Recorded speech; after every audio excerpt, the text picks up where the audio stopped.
प्रेम अंधा भी होता है। एक लड़का था, वह काफी गरीब था। उसके पास ना तो कुछ खाने को था और ना ही रहने को घर था। वह अपने दोस्त के घर रहा करता था। उसने एक छोटी सी कंपनी में पेंटिंग का काम करना शुरू कर दिया। धीरे धीरे उसके पास काफी पैसे भी हो गए। बाद में वह काफी धनी भी हो गया। लेकिन अभी भी उसके अंदर कुछ कमी का एहसास होता था। जब वह छोटा था तभी उसके माता पिता इस दुनिया से चले गए थे। उसने कभी प्रेम को नहीं जाना था। एक दिन जब वह अपने किसी काम से बाहर गया था तो उसे एक लड़की दिखी जो कि काफी अच्छी और खूबसूरत थी। उसको देखते ही इस लड़की को उस लड़के से प्रेम हो गया। वह काफी देर तक उस लड़के को देखती रही। कुछ देर बाद वह लड़की वहां से चली गई। कुछ दिनों तक यह लड़का उस लड़की को खोजता रहा लेकिन वह लड़की न मिली। लेकिन नियति ने उस लड़की से इस लड़की को मिला दिया। वह लड़की इस लड़के के घर काम की तलाश में आई थी। लड़के ने लड़की को तुरंत घर के काम के लिए रख लिया। जब वह लड़की इस लड़के इस मिलने आई थी तो उस समय इस लड़के ने कुछ शब्द भी साफ से नहीं बोल पा रहा था, जिससे लड़की को लगा कि यह लड़का गूंगा है। लड़का भी जान गया था कि यह लड़की हमें गूंगा समझती है। इसके साथ ही साथ यह लड़की समझ गई थी कि यहाँ लड़का इस घर का नौकर है ना कि मालिक है। अब जब भी यह लड़का उस लड़की के पास जाता तो गूंगा बन जाता है। धीरे धीरे वह लड़की इस लड़के पर काफी रहम खाने लगी। अब उसे इस लड़के के लाचारी पर प्यार होने लगा। लेकिन फिर वह लड़की एक बात से डरकर पीछे हट जाती थी। इस लड़की के भी माता पिता बचपन में ही मर चुके थे। इस लड़की को इसके चाचा ने पाला था और वह चाहता था कि वह जब तक जिंदा रहे यह लड़की उसके खाने और पीने का पैसा दे। लड़की का प्रेम हद से भी बाहर जाने लगा।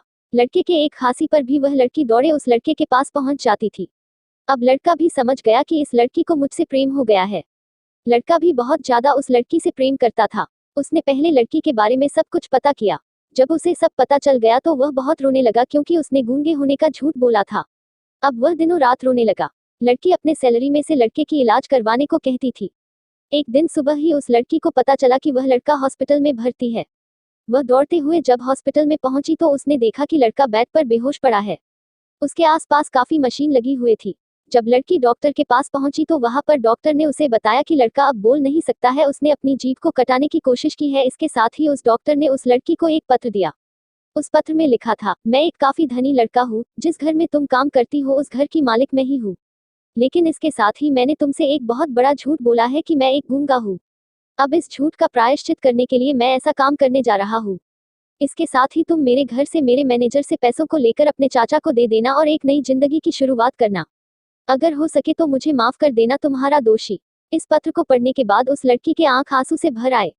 वह दौड़ते हुए मंदिर में गई। उसने भगवान के सामने कसम खाया कि जब तक वह लड़का बोलने नहीं लगता है तब तक वह कुछ नहीं खाएगी, भले ही वह मर क्यों न जाए। इधर डॉक्टर भी उस लड़के की इलाज कर रहे थे। ईश्वर ने दोनों के मन की बात काबूल कर ली और अब लड़का बोलने लगा। लेकिन वह अपनी याददाश्त को खो गया। अब उसे कुछ भी नहीं याद था। अब इसके बाद लड़की ने उसके याददाश्त के लिए काफी कुछ किया लेकिन याददाश्त न आ सका। अगर प्रेम की नींव को झूठ पर रखा जाए तो वह गिर ही जाता है।